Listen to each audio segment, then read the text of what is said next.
So remember that your tutor has a memory, and every time you have a session with him, he automatically updates his memory with everything you've seen, your learning style, where you had difficulties, and what went well for you. So let's try.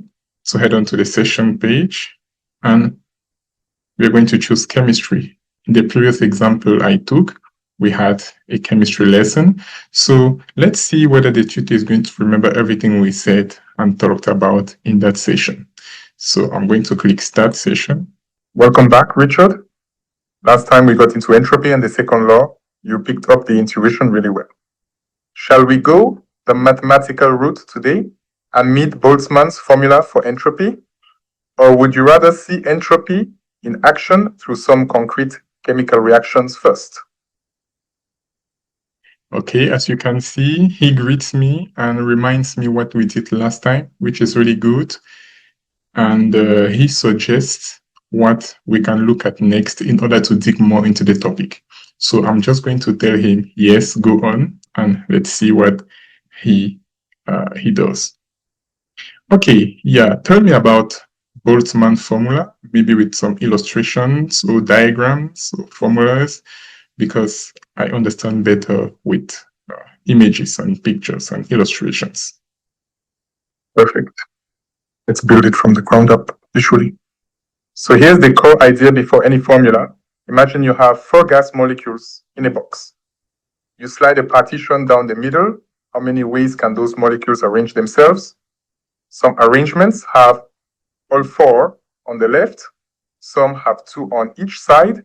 Some have 3 on one side. And it turns out the arrangements where things are roughly evenly spread are overwhelmingly more likely. Nature doesn't choose this order. It just stumbles into the most probable arrangement.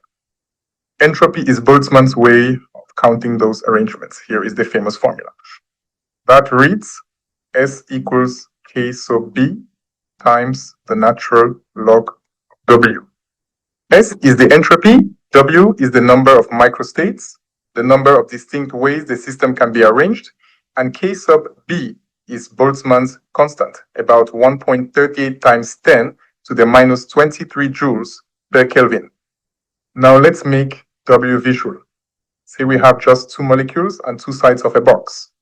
So with just 2 molecules, the mixed state is already twice as likely as either all in 1/2 state. Now imagine scaling up to Avogadro's number, something like 6 times 10 to the 23 molecules. The probability of finding them all on one side becomes so astronomically small, it is effectively 0. That is why a gas frets to fill its container and never spontaneously contracts back. The logarithm in the formula is key, by the way. W grows explosively with the number of particles, but ln W grows gently. It gives us a nice additive human scale number for entropy. Shall we compute an actual entropy value together to make this concrete?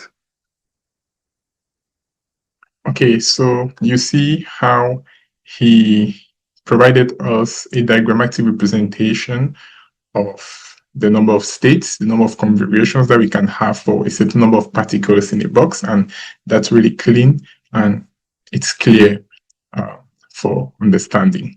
So that's how Nouta KI teaches and how it adapts its pedagogy to your needs and your desires. Hope you're going to enjoy your sessions with your tutor.